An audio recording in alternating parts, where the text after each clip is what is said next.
तो सबसे पहले मैं एक बात बताना चाहूँगा कि हमारे बीच में दो बहुत ही ख़ास लोग आज मौजूद हैं जिनसे मैंने बिल्कुल एंड टाइम पे रिक्वेस्ट करी थी कि वो आए और हमारे इस प्रोग्राम का हिस्सा बने, और मेरी रिक्वेस्ट पे वो आए। तो हमारे साथ मिस्टर फनीश सर हैं एंड आशीष सर हैं। अब ये दोनों ख़ास क्यों हैं? क्योंकि ये दोनों ही ब्यूरो ऑफ नारकोटिक्स में ऑफिसर्स हैं, जो कि ऑफ कोर्स कि हमारे पूरे शहर को सुधारने, नशे से यूथ को मुक्त कराने का काम करते हैं। तो एक बार इस बात पे ज़ोरदार तालियां होनी चाहिए। इसी के साथ में दोनों बहुत अच्छे कलाकार भी हैं, बहुत टैलेंटेड लोग हैं। हम तो बस ये छोटे मोटे कैफ़े या फिर कुछ लोगों के बीच में थोड़ा बहुत कर लेते जो आता है, लेकिन सर जो हैं हमारे दोनों ही बहुत बड़े बड़े ऑडिटोरियम में परफॉर्म करते हैं, बहुत अच्छे माउथ ऑर्गन बजाते हैं। हमारे आशीष सर फनीश सर दोनों ही बहुत अच्छी है, हमारे मतलब हमसे तो कई गुना ज़्यादा अच्छी एंकरिंग करते हैं, लेखक हैं, और अभी हमारे बीच में हमारी रिक्वेस्ट पे कुछ अपनी तरफ से परफॉर्म भी करेंगे। तो ये भी हमारे लिए बहुत बड़ी बात है। तो एक बार फिर से तालियां। तो ज़्यादा कुछ आज है नहीं क्योंकि टाइम मिला नहीं मुझे, बाकी तैयारियों में मैं बिज़ी था। तो जो कुछ भी थोड़ा बहुत आता है, याद है, वो मैं सुना देता हूँ कि अर्ज़ क्या है कि अपने घर का हर एक कोना सजा के बैठा हूँ, अपने घर का हर एक कोना सजा के बैठा हूँ, कैसा पागल हूँ अब भी तुम्हारे आने की उम्मीद लगा के बैठा हूँ, कि तुम्हारे बाद तन्हाई है यहाँ, तुम्हारे बाद तन्हाई है यहाँ, मेरे पास काफ़िला नहीं है अजीज़ों का, तुम्हारे बाद तन्हाई है यहाँ, मेरे पास काफ़िला नहीं है अजीज़ों का, जो तुमने ना छुई मैं क्या करूँगा उन चीज़ों का, जिसमें ना तुम्हारी खुशबू हो, कि जिसमें ना तुम्हारी खुशबू हो, वो सब कुछ हटा के बैठा हूँ, कैसा पागल हूँ अब भी तुम्हारे आने की उम्मीद लगा के बैठा हूँ। और काफ़ी सारे लोग अभी तो जितने भी आए, एक दो को छोड़ के सब प्यार मोहब्बत की बातें ही कर रहे थे, है ना। तो काफ़ी शायराना और काफ़ी मोहब्बत वाला माहौल यहाँ बन चुका है। किसी का कोई छोड़ गया, किसी को कोई मिल गया, भाई सिंगल था माई था, उसने भी शादी कर ली। तो फिर भी तो मैं किसी और कंटेंट को सुनाऊं, इससे बेटर है मैं भी कुछ ऐसा ही सुना दूं। एंड तो मैं बताना चाहूँगा कि जब हम लड़के, क्योंकि यार देखो धोखा कोई भी दे, बेइज्जती हमेशा लड़कों की होती है, इल्ज़ाम हमेशा उन पे लगते हैं, है ना। तो मैं बस बताना चाहूँगा कि जब हम लड़के मोहब्बत में होते हैं, जब हम सच में मोहब्बत में होते हैं, तो हम क्या सोचते हैं, हम क्या चाहते हैं और हम कैसी बातें करते हैं, वो नहीं जो सोचा जाता है। तो मैंने तब लिखा था कि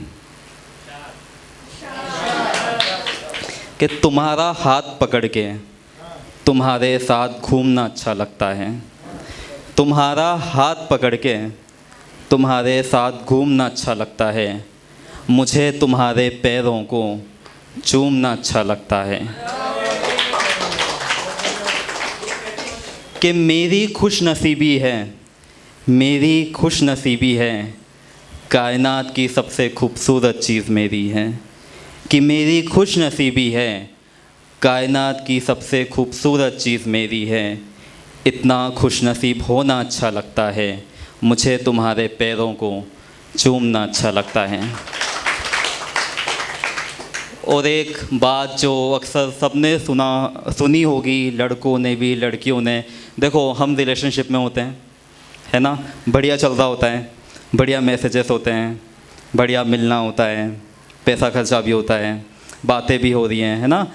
किसी के 2 महीने चला, किसी के 6 महीने, कोई साल भर, 5 साल। कुछ अच्छे लोग भी होते हैं जिनकी शादियां भी हो जाती हैं, उन्हीं से जिनको उनको करनी होती है। वो कुछ होते हैं जिनकी किस्मत अच्छी होती है, वो लिखवा के आते हैं। बट जिनकी नहीं होती उनमें से काफ़ियों को एक जवाब मिलता है जो बहुत ही, है ना, कॉमन सुना जाने वाला जवाब है, जो लगभग 80% लोगों को मिला है कि तुम्हें मुझसे बेटर मिल जाएगा या तुम्हें मुझसे बेटर मिल जाएगी। तो 2021 में मुझे भी किसी ने ये बात बोली थी और साथ रहते हुए बोली थी। एक तो होता है जब छोड़ के जाने तब बोल रहा है ना, एक है कि बंदी हिंट दे रही है कि, तो उसने बोला था कि अंतरिक्ष ऐसा क्या है मुझ में, मतलब तुम कोशिश तो करो, तुम्हें और बेटर ऑप्शन मिल जाएंगे, प्रॉब्लम क्या है। तो वो हर 2-3 दिन बाद ये बात बोलती थी, क्योंकि हम डेली मिलते थे और काम ही क्या था। तो है ना, एक दिन मैंने सोचा कोई ना कोई जवाब होना चाहिए, क्योंकि वो बोल रही है मेरे पास जवाब नहीं है। तो तब मैंने लिखा था कि सुनो, तुम गलत कहती हो कि मुझे कोई और मिल जाएगी, कि सुनो तुम गलत कहती हो कि मुझे कोई और मिल जाएगी, ये मुमकिन नहीं कि आदत किसी और की लग जाएगी। और मैं आशिक हूँ तुम्हारा पागलों की तरह, कि और मैं आशिक हूँ तुम्हारा आशिकों की तरह, और आशिकी कोई शराब नहीं जो आज पी तो कल उतर जाएगी।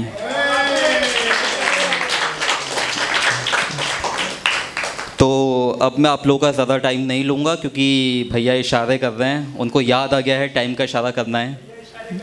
हाँ, टाइम का, वही मैं कह रहा हूँ, भैया को याद आ गया है कि टाइम के इशारे करने हैं। तो अब हम अपने अगले परफॉर्मर को बुलाते हैं। तो हमारे दोनों जो सर हैं वो जब उनका मन होगा वो आ जाएंगे, बट बिना परफॉर्मेंस के तो हम जाने नहीं देंगे। आप लोग बता दीजिएगा जब आप आएँ। तो तब तक हम अगले परफॉर्मर को बुला लें हमारे। कौन आना चाहेगा, कोई जो अपना आप आना चाहे? भैया आप कितना बात भैया, आ जाओ। और कोई? तो एक बार ज़ोरदार तालियों से स्वागत कीजिए मिस्टर प्रांजल का। बहुत अच्छे शायर हैं ये भी हमारे।